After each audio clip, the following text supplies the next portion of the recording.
বন্ধুরা, রোশনাই ধারাবাহিকের আজকের পর্বে দেখানো হয়েছে আরণ্যককে কথাগুলো বলার পরে রোশনাইয়ের বেশ মন খারাপ হয়। রোশনাই মনে মনে ভাবতে থাকে, স্যারজি আমার শহরে এসেছেন, এখানে এসে স্যারজির যদি কোনো বিপদ হয়, না না, আমাকে স্যারজির কাছে যেতে হবে। রোশনাই আরণ্যকের ঘরের দরজায় নক করে। ঘরের দরজায় নক করতেই রোশনাই বুঝতে পারে দরজা ভেরানো। রোশনাই দরজা খুলে ভেতরে ঢুকেই দেখে আরণ্যক কম্বল মুড়ি দিয়ে শুয়ে আছে।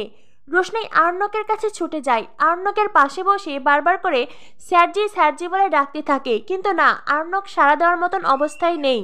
রোশনাই আরণ্যকের গা টাচ করতেই বুঝতে পারে আরণ্যকের গায়ে ধুম জ্বর।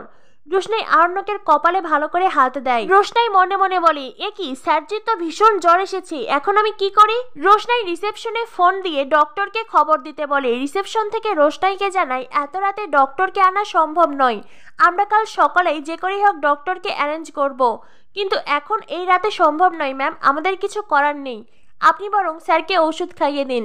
রোশনাই বলে, আমার কাছে তো ঔষধ নেই, আমি তাহলে কি করব? রিসেপশন থেকে রোশনাইকে জানাই সরি। এরপরে রোশনাই বলে, ঠিক আছে, আপনি বরং ফোন রাখুন, আমার কাছে পুলিশের গাড়ি আছে, দেখি আমি কিছু ব্যবস্থা করতে পারি কিনা। এরপর দেখানো হয় রোশনাই নিচে আসে। রোশনাই পুলিশ অফিসারকে বলে, স্যার চলুন। অফিসার রোশনাইকে বলে, আপনি জানেন আপনার জন্য আমাদের কতটা চাপ সহ্য করতে হয়েছে? আপনি আমাদেরকে কিছু না জানিয়ে ওইভাবে কলেজ থেকে কেন এসেছিলেন? এইরকম করলে আমরা কিন্তু আপনাকে প্রোটেকশন দিতে পারবো না। রোশনাই বলে, স্যার প্রয়োজন পড়লে কাল থেকে আমাকে আর কোনো প্রোটেকশন দেওয়ার দরকার নেই, এমনিতেও নজরবন্দি থাকতে আমারও ভালো লাগছে না, তবে এখন আমাকে নিয়ে প্লিজ মেডিসিন শপে চলুন। অফিসার বলে, দেখুন, আপনাকে নিয়ে আমরা কোথাও যেতে পারবো না, আপনাকে প্রোটেকশন দেওয়া আমাদের কাজ, আপনাকে নিয়ে কোথাও যাওয়া নয়।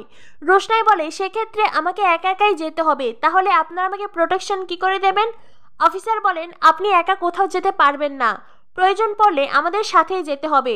রোশনাই বলে, সেটাই তো বলছি স্যার, প্লিজ প্লিজ আমাকে নিয়ে মেডিসিন শপে চলুন, আরণ্যক স্যার ভীষণ অসুস্থ, আর একটু পরে হয়তো শপটাও বন্ধ হয়ে যাবে, তখন আমার কাছে করার কিছুই থাকবে না, প্লিজ স্যার চলুন। এই বলে রোশনাই হাত জোর করে অফিসারকে অনুরোধ করে।